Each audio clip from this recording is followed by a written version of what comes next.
Hello friends, D points में आपका स्वागत है। और आज मैं आपके लिए लेके आया हूँ class 10 maths classes NCERT exercise 1.2। आज हम एक्सरसाइज 1.2 करेंगे। देखते हैं इस एक्सरसाइज के अंदर क्या है। इस एक्सरसाइज ये जो एक्सरसाइज है ये एक टॉपिक पर आधारित है जो मैं बताऊंगा आपको। अंकगणित की आधारभूत प्रमेय। अंकगणित की आधारभूत प्रमेय। अंकगणित की आधारभूत प्रमेय होती क्या है इसके बारे में देखेंगे। अंकगणित की आधारभूत प्रमेय, अंकगणित की आधारभूत प्रमेय कहती है कि किसी भी भाज्य संख्या को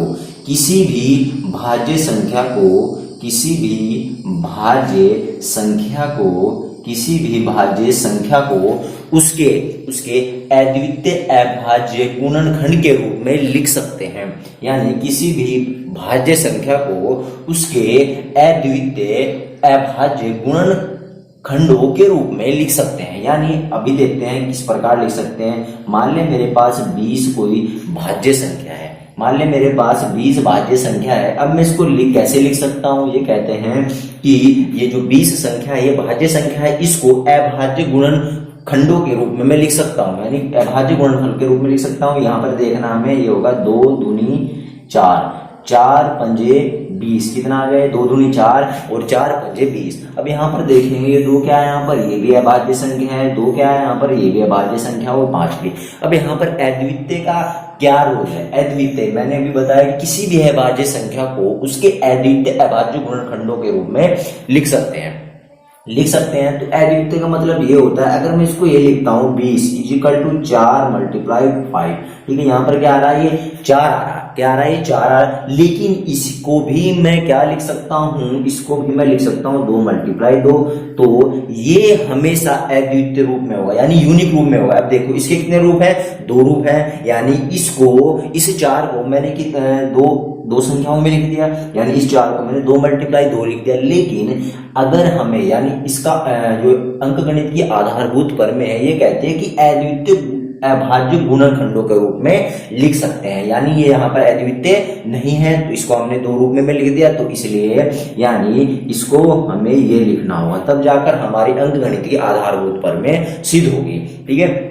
अब बात करते हैं, हमारे पास एक और इस एक्सरसाइज के अंदर बात है, ये देखते हैं क्या है एक्सरसाइज के अंदर। अंकगणित की आधारभूत प्रमेय हो गई। अब देखते हैं HCF और एलसीएम।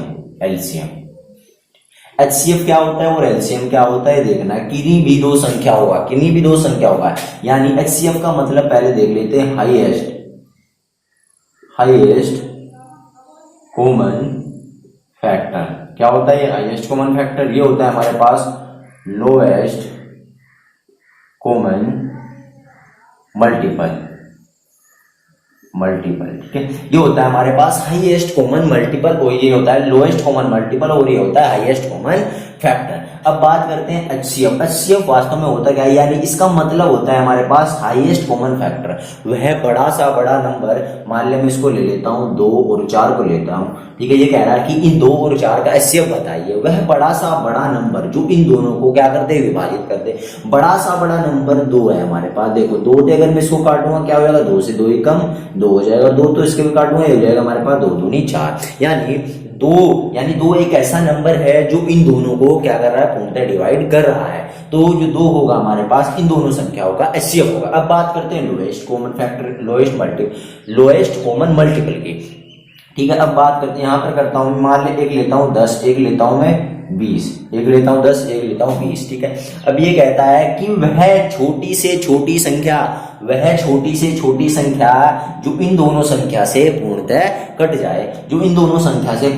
जाए, अब बात करता हूं वह छोटी से छोटी संख्या कौन सी होगी जो इन दोनों से कट जाएगी। मान लें 20 लेता हूं, क्या लेता हूं 20 लेता हूं, 20 है हमारे पास। अब 20 को मैंने इससे काट के देखा, 10 दूनी 20 आ गया हमारे पास। अब बात करते हैं हम 10 की। 10 को मैंने 10 से ही काटा, कितना आ गया हमारे पास, 1 आ गया। यानी 20 एक ऐसी संख्या है, 20 एक छोटे से छोटा एक ऐसा नंबर है जो इन दोनों से कट रहा है।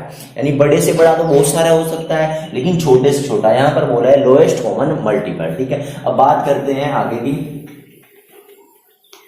अब देखिएगा हमारे पास अगर हम किन्हीं भी दो संख्याओं का एचसीएफ व एलसीएम निकाल रहे हैं, एचसीएफ व एलसीएम निकाल रहे हैं, तो क्या होता है हमारे पास, मान लिया मैं एक लेता हूँ संख्या 10 और 20 ही ले लेता हूँ, ठीक है, क्या ले लेता हूँ 10 और 20 ही ले लेता हूँ। अब देखना इन दो संख्याओं यानी किन्हीं भी दो संख्याओं का एचसीएफ व एलसीएम व इन दो संख्याओं में एक संबंध होता है। वो संबंध क्या होता है इसको देखिएगा, संबंध यहाँ पर होता है हमारे पास LCM multiply HCF equal to होता है दोनों संख्याओं का गुणनफल, दोनों संख्याओं का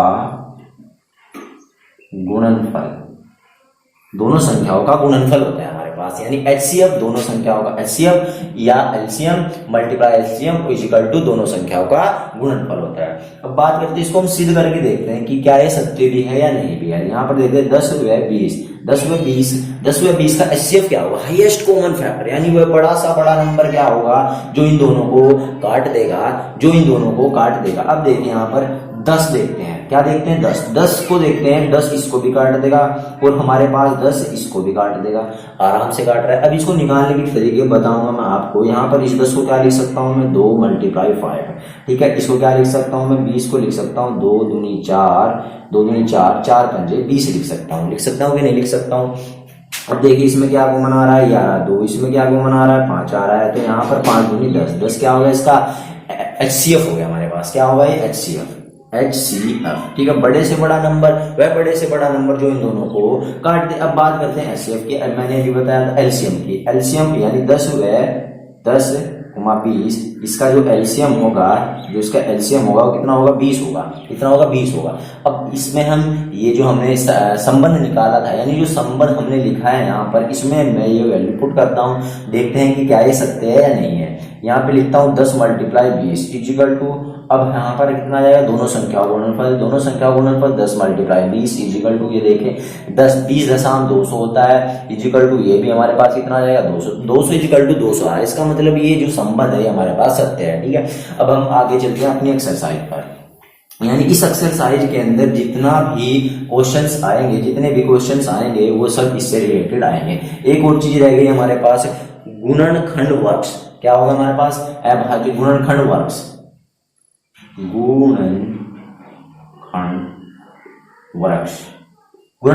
है। इस पर एक आधा क्वेश्चन पूछ लेता है, जैसे कि हम बात करते हैं इस 40 को ले लेता हूं मैं 40, यहाँ पे ले लेता हूँ 40, ठीक है। 40 को मैं क्या लिख सकता हूँ, देखना होगा यहाँ पर 40 को मैं क्या लिख सकता हूँ 2 20 लिख सकता हूँ, यानी 20 दूनी 40 होते हैं, क्या होते हैं 20 दूनी 40।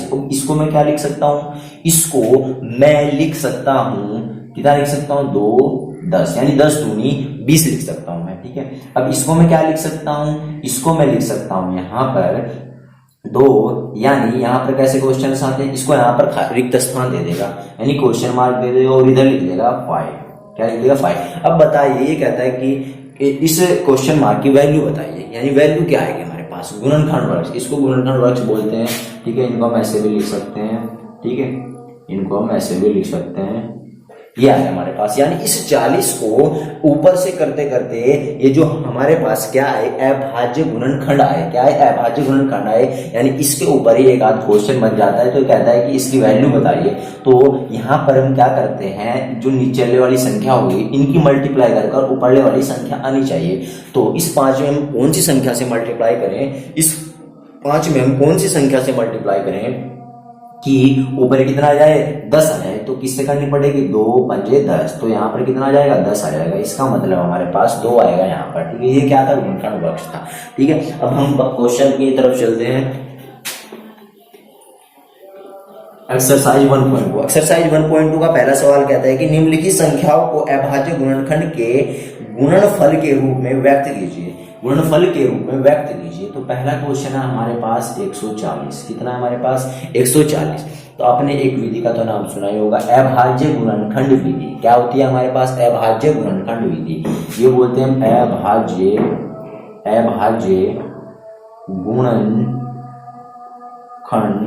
विधि। अभाज्य गुणनखंड विधि क्या होती है, यानी ध्यान रखना किसी भी अभाज्य संख्या, किसी भी भाज्य संख्या को अभाज्य गुणनखंड खंड के रूप में ही लिखना होगा। यहाँ पर देखते हैं 140 हमने 5वीं 6वीं 7वीं में भी किए हैं क्वेश्चंस। यानी यहाँ पर मैं इसको 2 से काटता हूँ, 2 सत्ते 14 है 0, यहाँ पर 2 से और काटता हूँ कितना आ जाएगा 35 आ जाएगा, और 5 से और काटता हूँ 5 सत्ते 35 आ जाएगा। यहाँ से कैसे काटता हूँ मैं 7 से काटता हूँ, 7 ही कम 7 आ जाएगा। अब ध्यान रखना ये ही यहाँ पर देखो, क्या यहाँ पर कोई भाज्य संख्या आ रही है? नहीं आ रही है।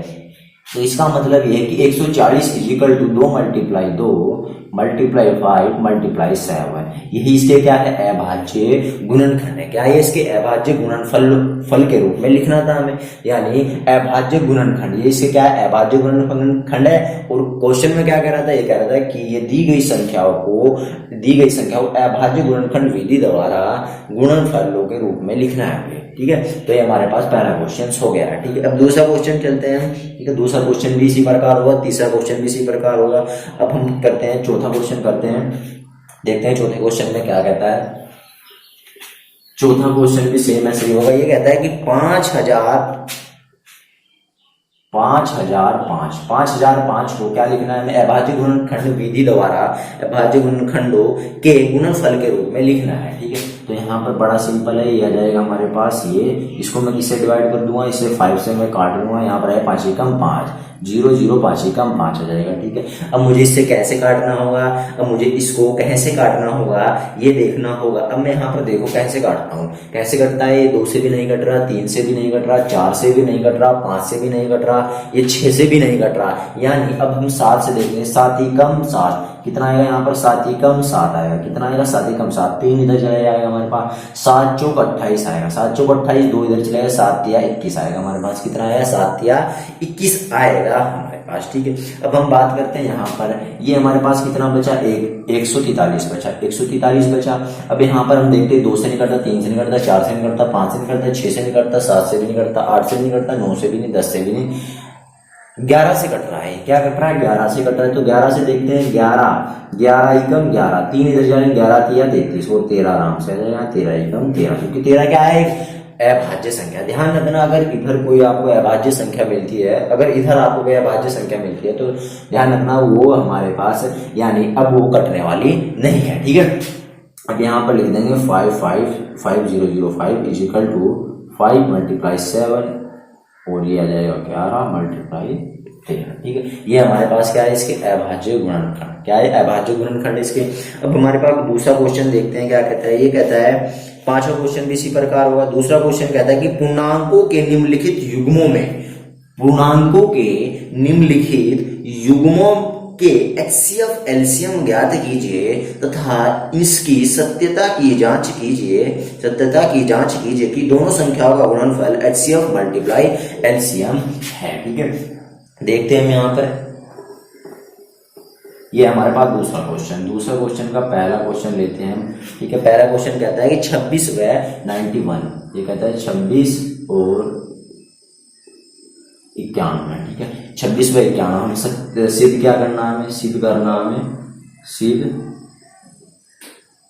है। क्या करना है? हमें सिद्ध करना है हमें एलसीएम। क्या जाएगा हमारे पास? लेस है मल्टीप्लाई, यह आ जाएगा मैस है। कितना आ जाएगा हमारे पास? ये आ जाएगा मैस है आ जाएगा हमारे पास,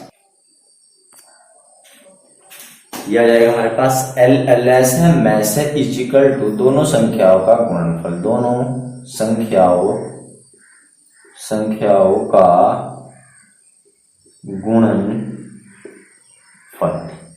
गुणनफल। ध्यान रखना, गुणनफल अलग होता है, गुणनखंड अलग होते हैं। ठीक है, तो यह आएगा हमारे पास लेस है मैस है। तो इनका हमें क्या निकालना पड़ेगा? पहले एलसीएम निकालना पड़ेगा और मैस है, यानी मैस है निकालना पड़ेगा। तो यहाँ पे लिखता हूँ 26 व 91। 26 को मैं क्या लिख सकता हूँ? ध्यान देना, 26 को मैं लिख सकता हूँ 13 मल्टीप्लाई 2 लिख सकता हूँ। क्या लिख सकता हूँ? 13 मल्टीप्लाई 2 लिख सकता हूँ। और यहाँ पर इसको क्या लिख सकता हूँ मैं?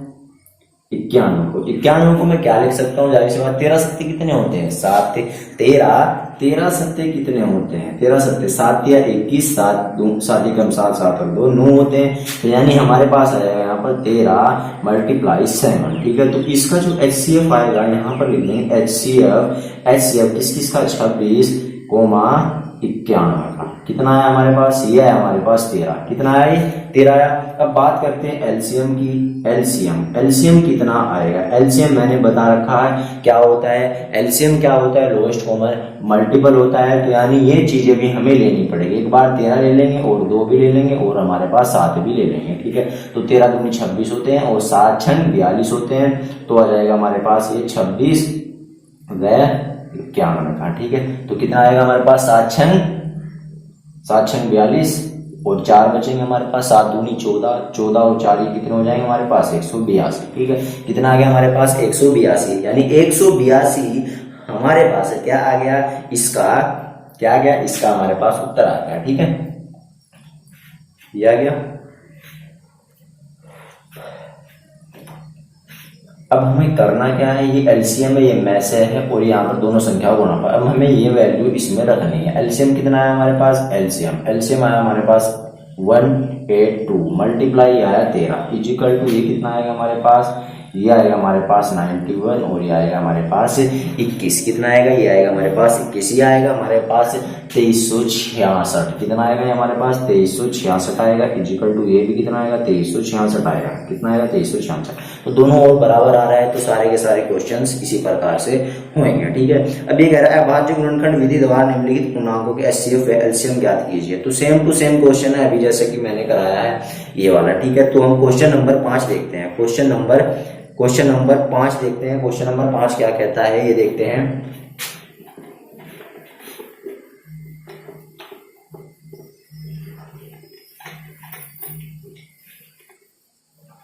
क्वेश्चन नंबर 5 कहता है कि जांच कीजिए कि क्या किसी प्राकृत संख्या n के लिए 6 की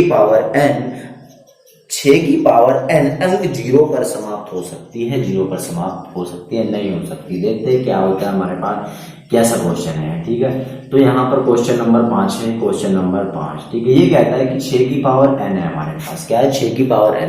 यहाँ पर n का ऐसा क्या मान रखे कि क्या ये 0 पर समाप्त हो सकती है, क्या हो सकती है, यानी लास्ट का जो अंक आएगा वो क्या भी 0 हो सकता है या नहीं हो सकता है। ये पूछ रहा है क्या वो कभी 0 हो सकता है या फिर नहीं हो सकता है। तो ध्यान देना होगा हमें कि 6 की पावर n यानी 6 की पावर n है। अगर ये शून्य पर देखो, ध्यान से देखना, ये हमारे पास क्या है, हमारे पास 5।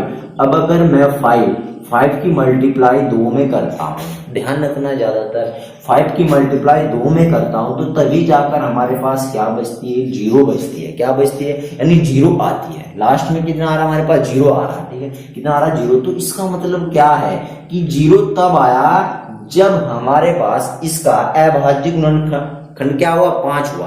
यानी 0 लास्ट में तब आया जब इसका अभाज्य गुणनखंड कितना हुआ, 5 हुआ, ठीक है। अब हम इसी प्रकार से देखते हैं, अगर इसमें 0 आना होगा तो 101% इसके अंदर क्या होगा, 5 अभाज्य गुणनखंड होना चाहिए, ठीक है। तो 6 की पावर n अगर हमारे पास शून्य आएगा, अगर शून्य पर समाप्त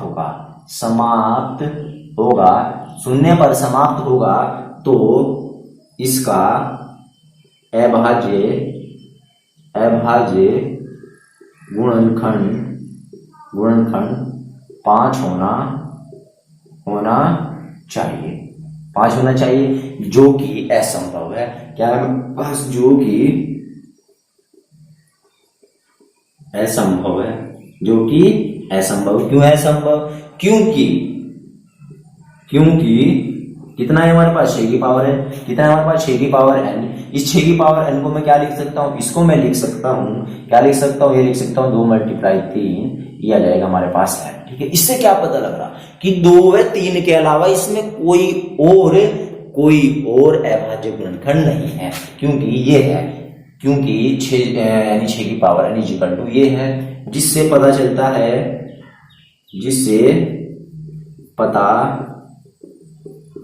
है कि इसके 2 व 3 के अलावा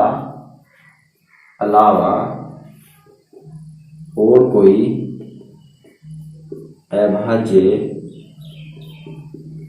गुणनखंड नहीं है। क्या हमारे पास अभाज्य गुणनखंड नहीं है, तो इसीलिए ये कभी भी 0 पर समाप्त नहीं होगा। इसलिए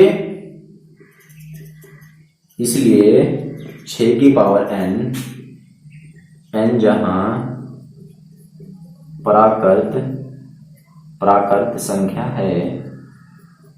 संख्या के लिए ये 0 पर समाप्त नहीं होगा, 0 पर समाप्त नहीं होगा। ये हमारे पास क्वेश्चंस का आंसर है। ठीक है, अब हम क्वेश्चन नंबर अगला करते हैं। क्वेश्चन नंबर देखते हैं अगला क्या कहता है। क्वेश्चन नंबर अगला ये कहता है हमारे पास, ये कहता है कि व्याख्या कर देंगे। व्याख्या कीजिए कि 7 × 11 और हमारे पास कितना मल्टीप्लाई 13 और प्लस 13 और आ जाएगा हमारे पास। यह आ जाएगा हमारे पास 7 × 6 × 5 × 4 × 3 और मल्टीप्लाई 2 × 1। ठीक है, मल्टीप्लाई 1 और प्लस 5। ये कहता है कि भाज्य संख्या क्यों है। ये कहता है भाज्य संख्या क्यों है। तो मैंने भी बताया भाज्य संख्या अगर कोई है, भाज्य संख्या इक्वल टू अभाज्य संख्याओं का गुणनफल। क्या होता है? अभाज्य संख्याओं का गुणनफल। अभाज्य संख्याओं का गुणनफल यानी भाज्य संख्या इक्वल टू अभाज्य संख्याओं का गुणनफल होता है। अगर मैं इसको और इसको क्या कर दूं, अगर मैं इसको और इसको भाज्य संख्या यानी भाज्य संख्या क्या होगी, अगर मैं अभाज्य गुणनफलों के रूप में इसको ले आया दोनों को, तो हमारे पास ही भाज्य संख्या सिद्ध हो जाएगी। तो किस प्रकार से करते हैं ये देखना होगा हमें। ठीक है, चलो चलते हैं। ये हमारे पास 7 हो गया, ये हो जाएगा 11 × 13 और प्लस 13। अब देखो इस पहले वाले में देखो, इस पहले वाले में क्या कॉमन आ रहा है ये देखना है। हमारे पास प्लस है, हमारे पास इधर ये मल्टीप्लाई में है, ये तो हमारे पास सिंगल है। इसमें से मैं 13 कॉमन ले लेता हूँ। क्या ले लेता हूँ? 13 कॉमन। बचा कितना हमारे पास? 7 बचा और हमारे पास 11 बचा। ठीक है, और हमारे पास कितना बचा? प्लस 1 बचा। ठीक है, ये बचा हमारे पास, कोई दिक्कत नहीं है। अब ये कितना आ जाएगा हमारे पास? ये आ जाएगा हमारे पास 11 × 7 = 77 होता है। ये आ जाएगा हमारे पास 77 और प्लस 1 आ जाएगा हमारे पास। कितना आ जाएगा? 1 आ जाएगा हमारे पास। अब हमें करना क्या है, इसको मैं जोड़ लेता हूँ। ये आ जाएगा 13, ये आ जाएगा हमारे पास 78। कितना आ जाएगा हमारे पास? 78। अब ध्यान रखना, इसको मैं क्या लिख सकता हूँ? ये हमारे पास क्या है? अभाज्य संख्या है। क्या है हमारे पास? अभाज्य संख्या है। अब मुझे इसको करना क्या होगा ये देखना होगा हमारे पास। करना कैसे है हमें, इसको देखना होगा। अब यहाँ पर ये भाज्य संख्या है, क्या है? 78। इसको मैं क्या कर सकता हूँ देखना, 2 दूनी 4। ये कितना हमारे पास? 2 तिया 6 आ गया हमारे पास। 2 तिया 6 आ गया।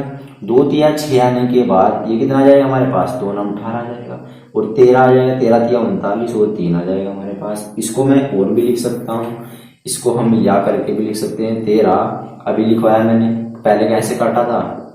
2 से काटा, 2 से काटने के बाद 13 से कटा, 13 तिया 39 फिर 3 से कटा। सारी की सारी कैसी हैं?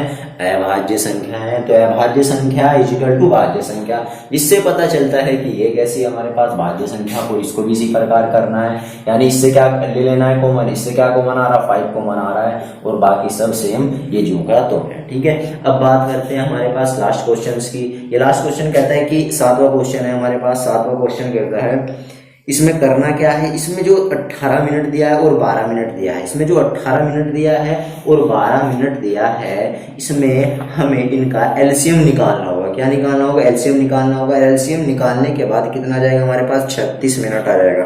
क्या आएगा? 36 मिनट बाद ये फिर से मिलेंगे। क्या मिलेंगे? 36 मिनट बाद ये फिर से मिलेंगे। उम्मीद करता हूँ दोस्तों ये बात आपको समझ में आई होगी और अगली वीडियो में हम अगली एक्सरसाइज करेंगे। ओके दोस्तों।